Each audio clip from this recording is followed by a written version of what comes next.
Hello, folks.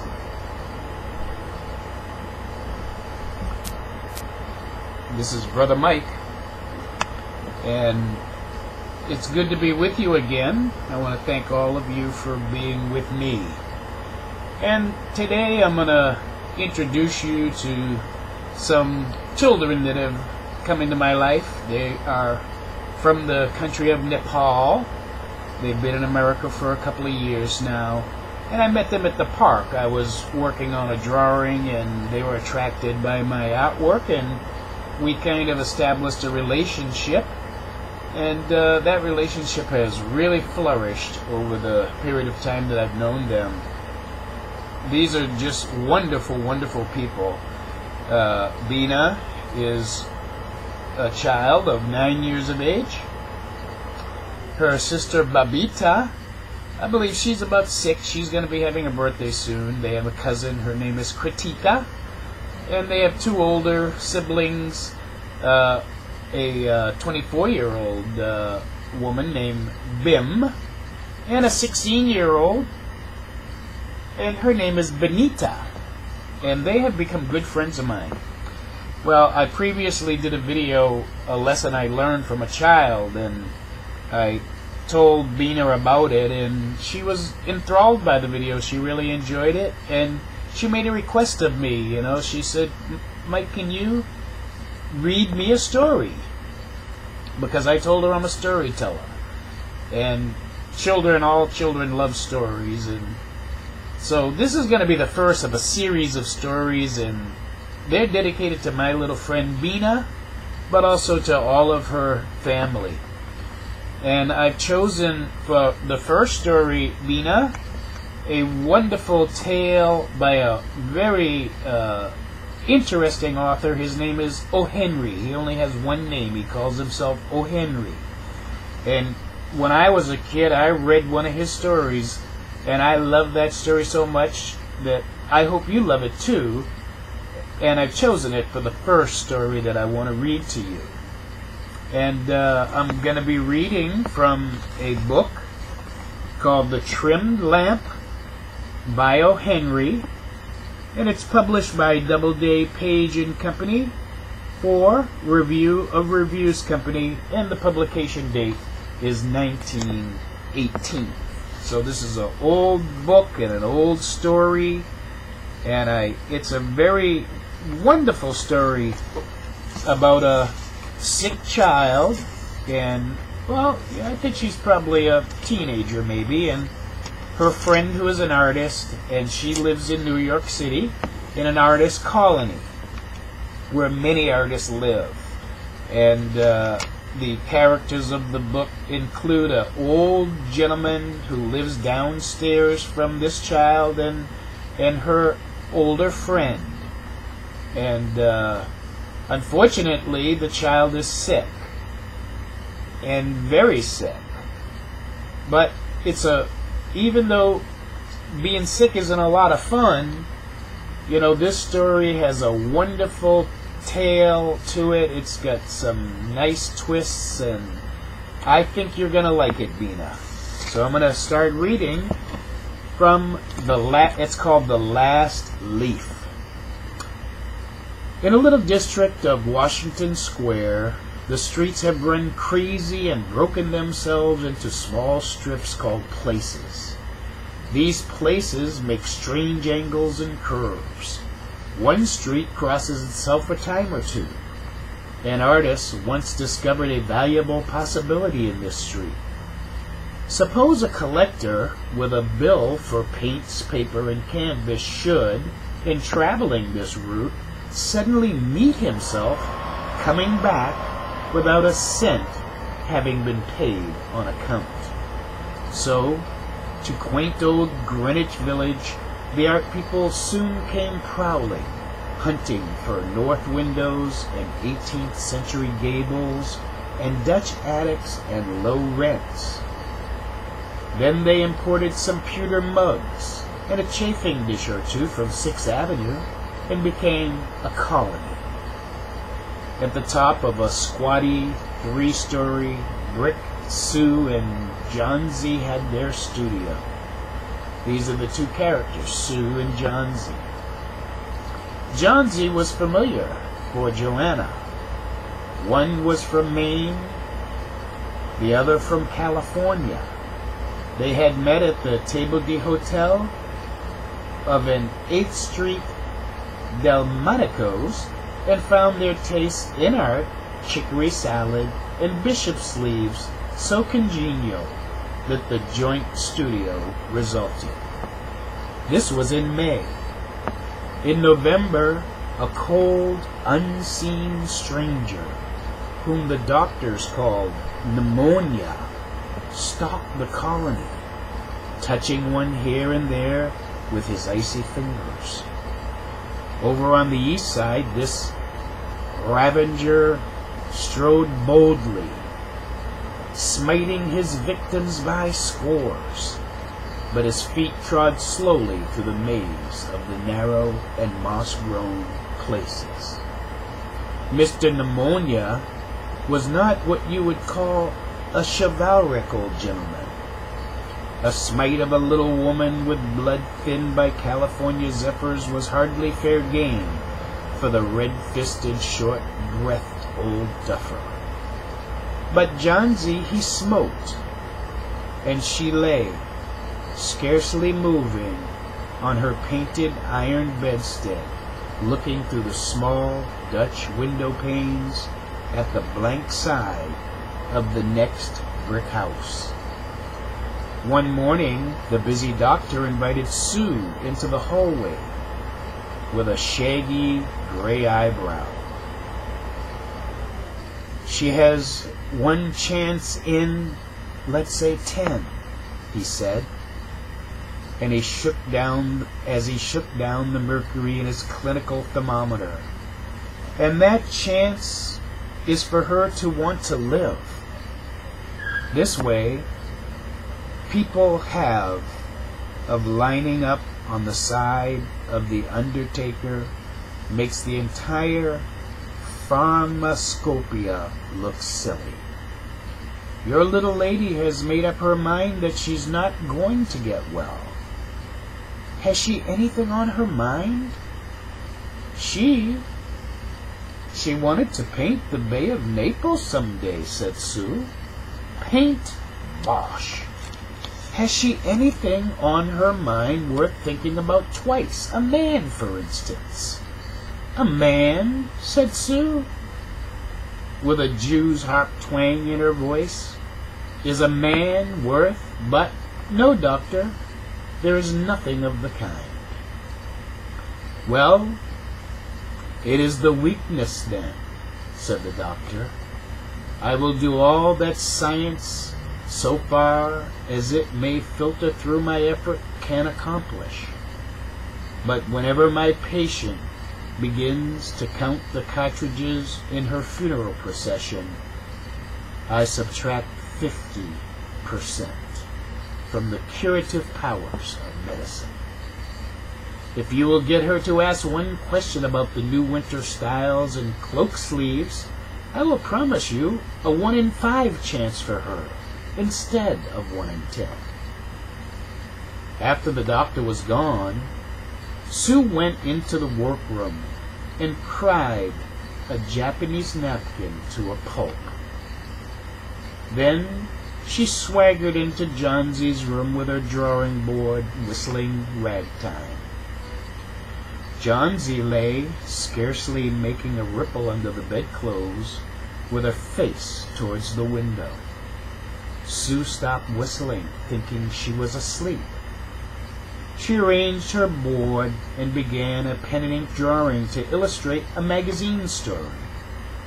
Young artists must pave their way to art by drawing pictures for magazine stories that young authors write to pave their way to literature. As Sue was sketching a pair of elegant horse-show riding trousers and a monocle on the figure of a hero, an Idaho cowboy, she heard a low sound several times repeated. She went quickly to the bedside. Johnsy's eyes were wide open. She was looking out the window and counting backwards. 12, she said. And a little later, 11, and then 10, and 9, and then 8, and 7 almost together. She looked solicitously out the window. What was there to count? There was only a bare, dreary yard to be seen, and the blank side of the brick house 20 feet away. An old ivy vine, gnarled and decayed at the root, climbed halfway up the brick wall. The cold breath of autumn had stricken its leaves from the vine until its skeleton branches clung, almost bare, to the crumbling brick. "What is it, dear?" asked Sue. 6, said Johnsy in almost a whisper. "They're falling faster now. 3 days ago, there were almost 100. It made my head ache to count them, but now it's easy. There goes another one. There are only 5 left now." "5 what, dear? Tell your sudsy." "Leaves on the ivy vine. When the last one falls, I must go too. I've known that for 3 days. Didn't a doctor tell you?" "Oh, I never heard of such nonsense," complained Sue with magnificent scorn.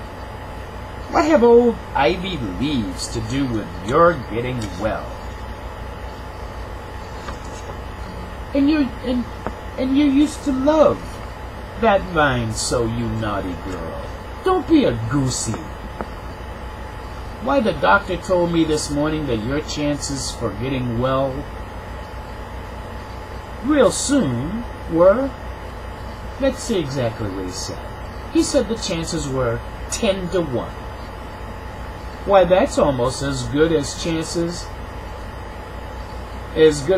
as we have in New York when we ride on the streetcars or walk past a new building.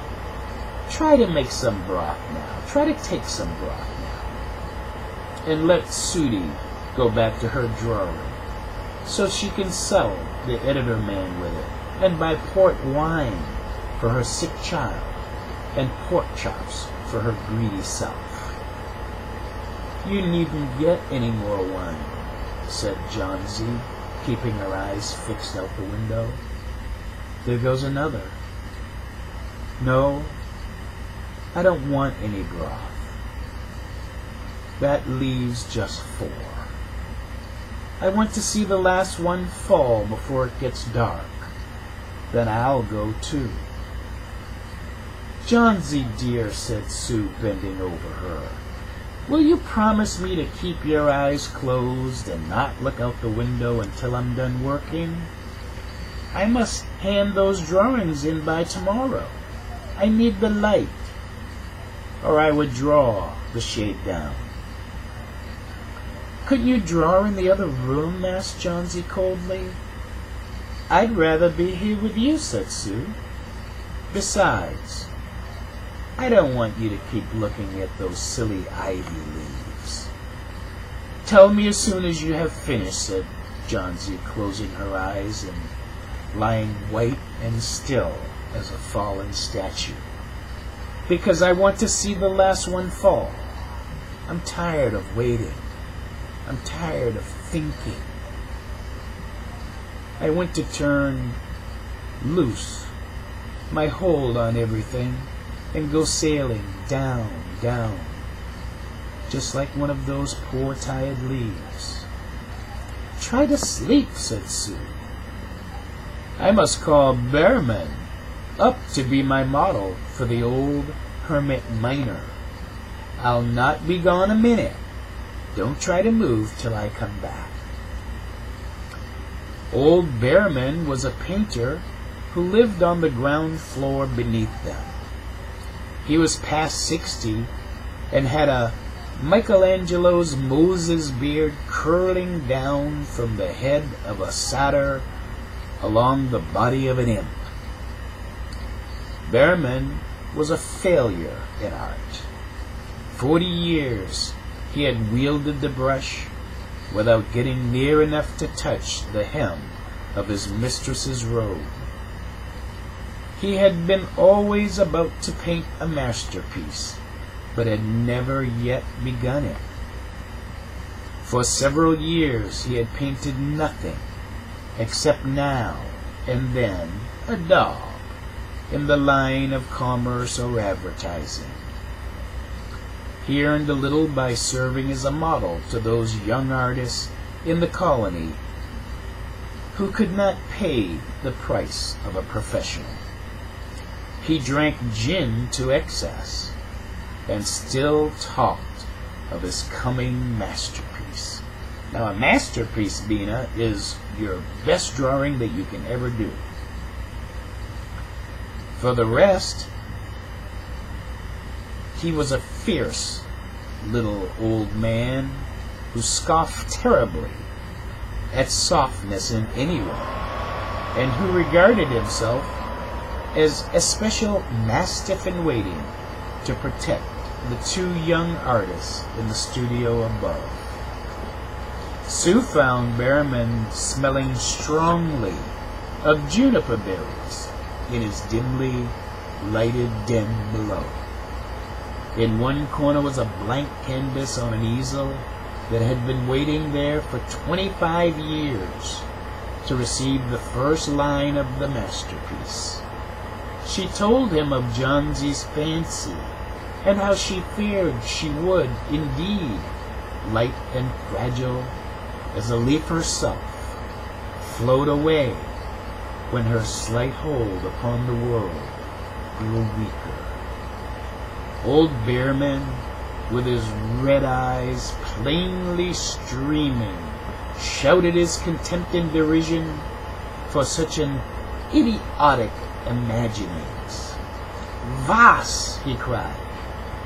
"Is there people in the world meant their foolishness to die because leaves they drop off from a confounded vine? I have not heard of such a thing. No, I will not pose as a model for your fool hermit dunderhead. Why do you allow that silly Punis to come in there praying of her?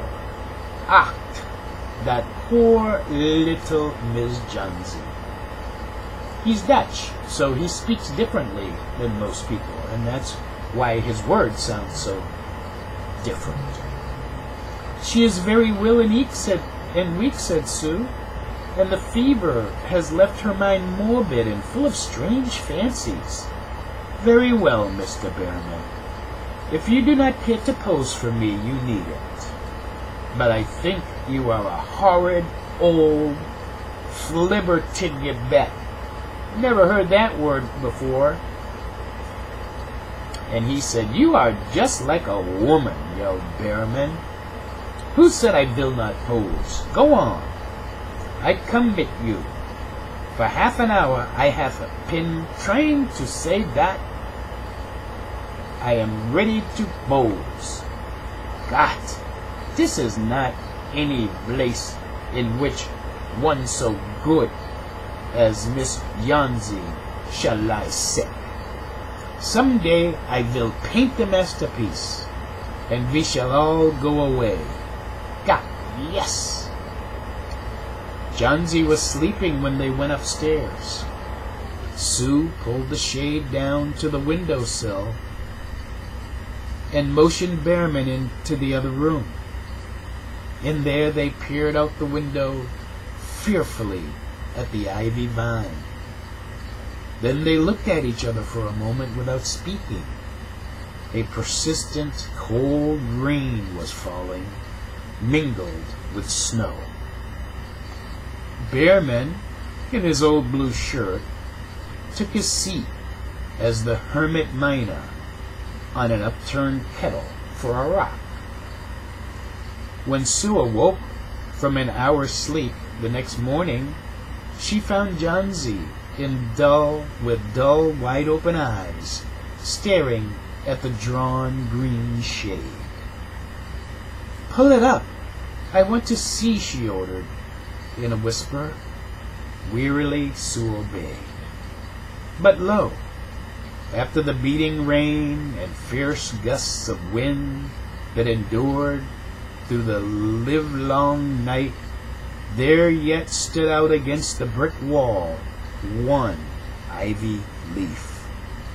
It was the last one on the vine, still dark green near its stem, but with its serrated edges tinted with the yellow or dissolution of decay.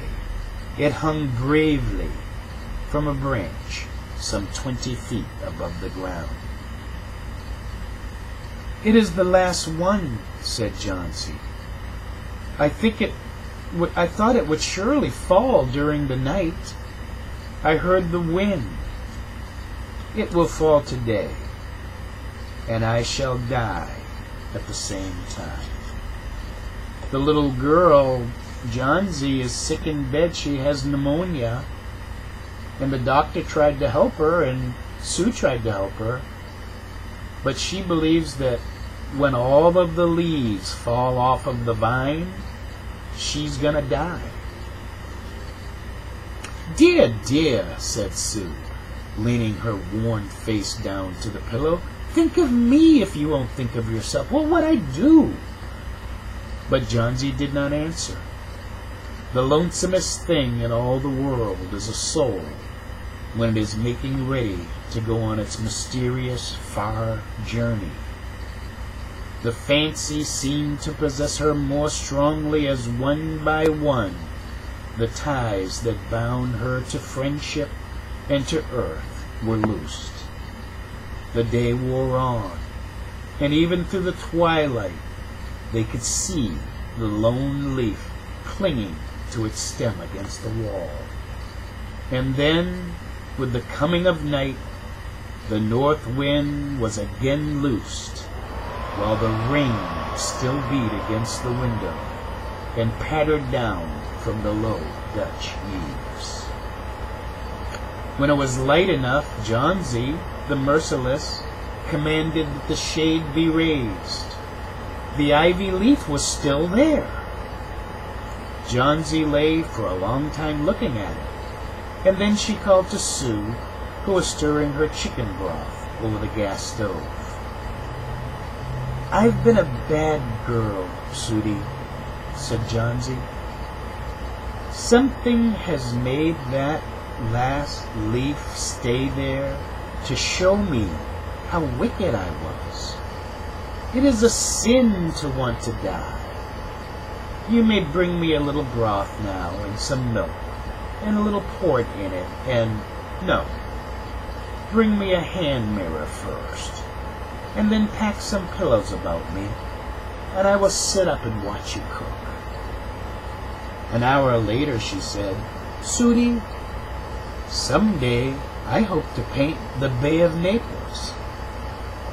The doctor came in the afternoon, and Sue had an excuse to go into the hallway as he left. "Even chances," said the doctor, taking Susie's thin hand in his. "With good nursing, you'll win. And now I must see other cases I have downstairs. Behrman, his name is. Some kind of an old artist, I believe. Pneumonia, too. He is an old, weak man, and the attack is acute. There is no hope for him, but he goes to the hospital today to be made more comfortable." The next day, the doctor said to Sue, "She's out of danger. You've won. Nutrition and care now, that's all."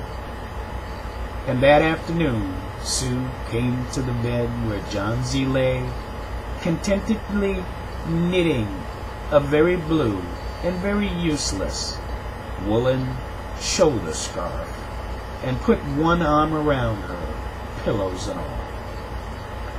"I have something to tell you, White Mouse," she said. "Mr. Bearman died of pneumonia today in the hospital. He was ill only 2 days. The janitor found him on the morning of the first day in his room downstairs, helpless with pain. His shoes and clothing were wet through and icy cold. They couldn't imagine where he had been on such a dreadful night. And then they found a lantern, still lighted,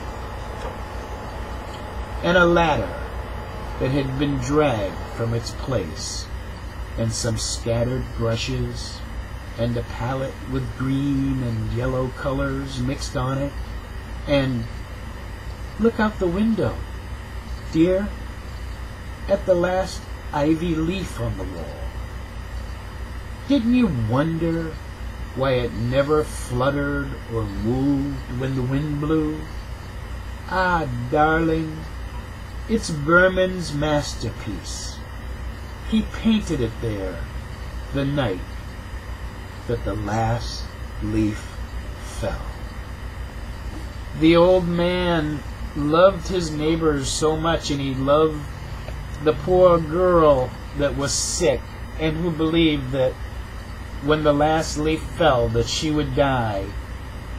And he risked his own life and made himself very, very sick by going outside at night and putting a ladder up against the wall, and he painted a leaf on the wall so that whenever the girl looked out the window she would still see that leaf. And that's why she said, "I've been a bad girl. Something has made that leaf stay there to show me how wicked I was. It is a sin to want to die." And that was the old man's gift to her, so she could continue to live. And I love this little tender story, and I hope you love it too, Bina. And I look forward to telling you more stories. And I also want to thank you for suggesting that I do this for you, because it's my pleasure, because you have given me so much joy. And I want to thank you. And I'll see you later. Bye-bye.